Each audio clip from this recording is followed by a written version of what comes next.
You, John Fitzgerald Kennedy, do solemnly swear. I, John Fitzgerald Kennedy, do solemnly swear. That you will faithfully execute the office of President of the United States. That I will faithfully execute the office of President of the United States. And will, to the best of your ability. And will, to the best of my ability. Preserve, protect, and defend the Constitution of the United States. Preserve, protect, and defend the Constitution of the United States. So help you God. So help me God.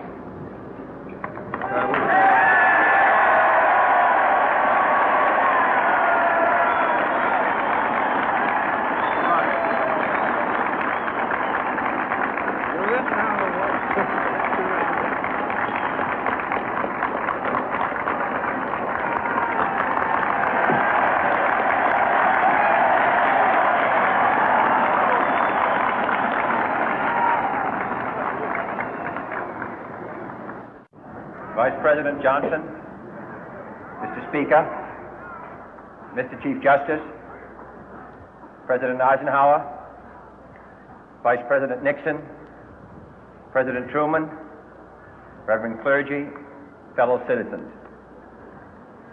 We observe today not a victory of party, but a celebration of freedom, symbolizing an end as well as a beginning, signifying renewal as well as change. For I have sworn before you and Almighty God the same solemn oath our forebears prescribed nearly a century and 3/4 ago. The world is very different now, for man holds in his mortal hands the power to abolish all forms of human poverty and all forms of human life.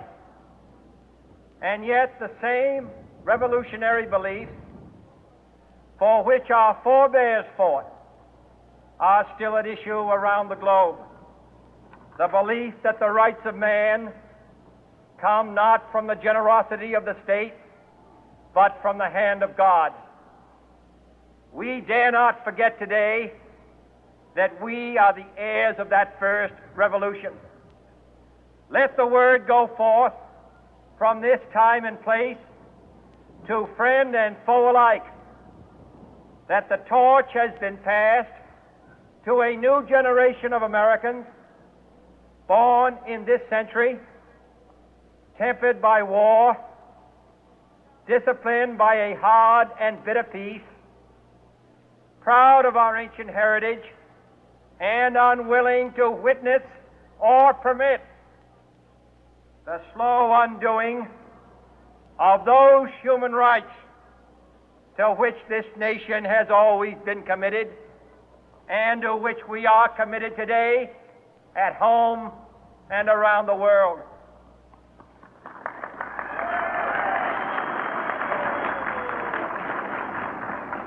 Let every nation know, whether it wishes us well or ill, that we shall pay any price, bear any burden, meet any hardship, support any friend, oppose any foe to assure the survival and the success of liberty.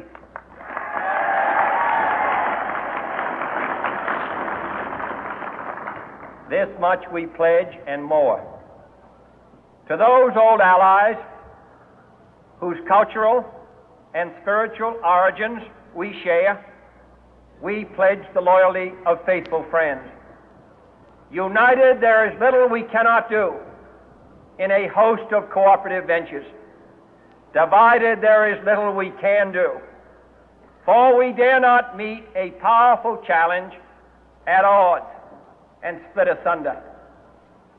To those new states whom we welcome to the ranks of the free, we pledge our word that one form of colonial control shall not have passed away merely to be replaced by a far more iron tyranny. We shall not always expect to find them supporting our view, but we shall always hope to find them strongly supporting their own freedom, and to remember that in the past, those who foolishly sought power by riding the back of the tiger ended up inside.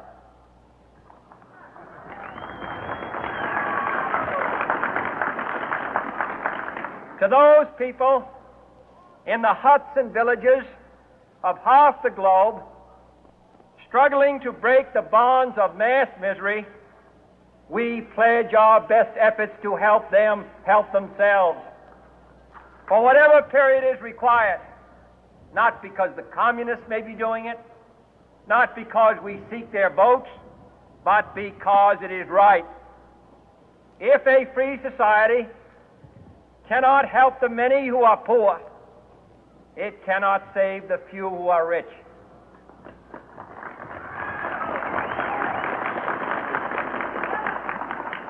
To our sister republics south of our border, we offer a special pledge to convert our good words into good deeds, in a new alliance for progress, to assist free men and free governments in casting off the chains of poverty. But this peaceful revolution of hope cannot become the prey of hostile powers. Let all our neighbors know that we shall join with them to oppose aggression or subversion anywhere in the Americas. And let every other power know that this hemisphere intends to remain the master of its own house.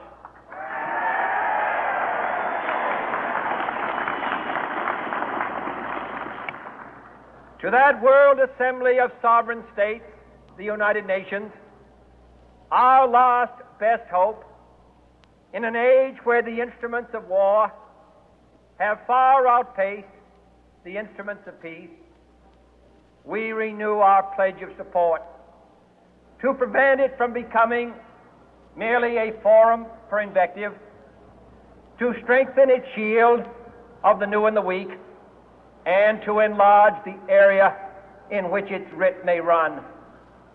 Finally, to those nations who would make themselves our adversary, we offer not a pledge, but a request that both sides begin anew the quest for peace. Before the dark powers of destruction, unleashed by science, engulf all humanity in planned or accidental self-destruction, we dare not tempt them with weakness, for only when our arms are sufficient beyond doubt can we be certain beyond doubt that they will never be employed. But neither can two great and powerful groups of nations take comfort from our present course, both sides overburdened by the cost of modern weapons, both rightly alarmed by the steady spread of the deadly atom, yet both racing to alter that uncertain balance of terror that stays the hand of mankind's final war. So let us begin anew, remembering on both sides that civility is not a sign of weakness, and sincerity is always subject to proof. Let us never negotiate out of fear, but let us never fear to negotiate.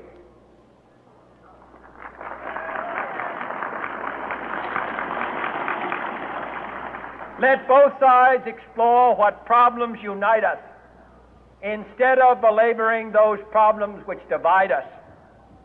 Let both sides, for the first time, formulate serious and precise proposals for the inspection and control of arms, and bring the absolute power to destroy other nations under the absolute control of all nations.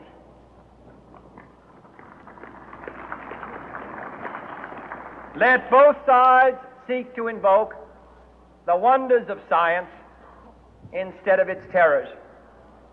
Together, let us explore the stars, conquer the deserts, eradicate disease, tap the ocean depth, and encourage the arts and commerce.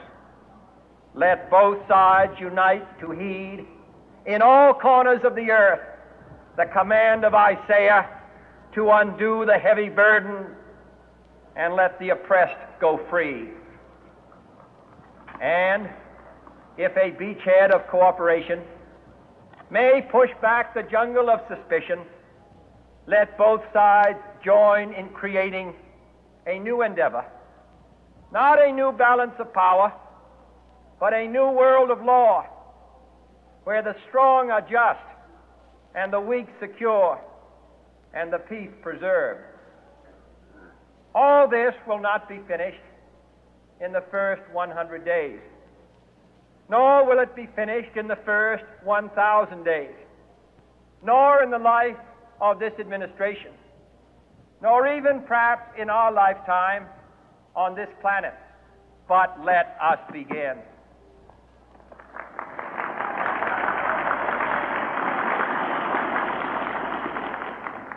In your hands, my fellow citizens, more than mine, will rest the final success or failure of our course. Since this country was founded, each generation of Americans has been summoned to give testimony to its national loyalty.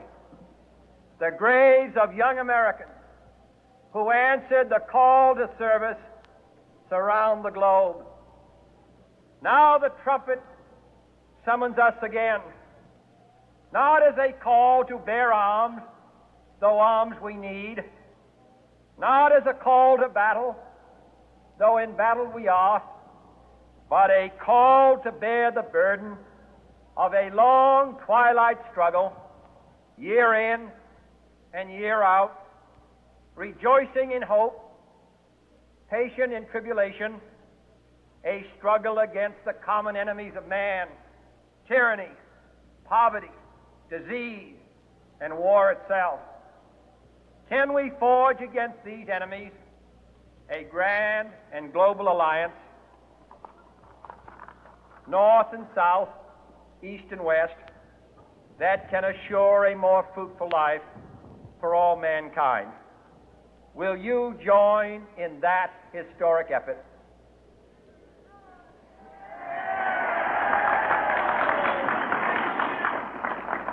In the long history of the world, only a few generations have been granted the role of defending freedom in its hour of maximum danger. I do not shrink from this responsibility. I welcome it.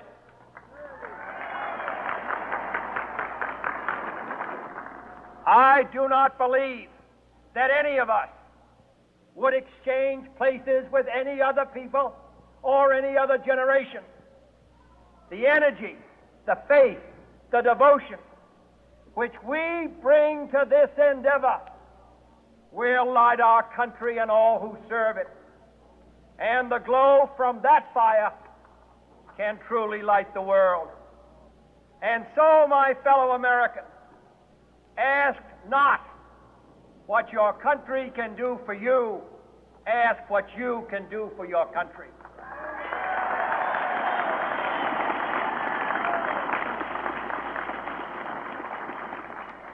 My fellow citizens of the world, ask not what America will do for you, but what together we can do for the freedom of man.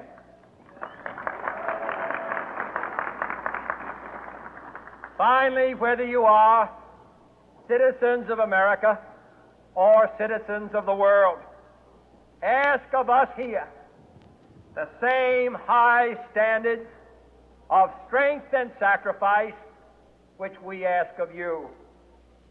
With a good conscience, our only sure reward, with history the final judge of our deeds, let us go forth to lead the land we love, asking His blessing and His help, but knowing that here on earth God's work must truly be our own.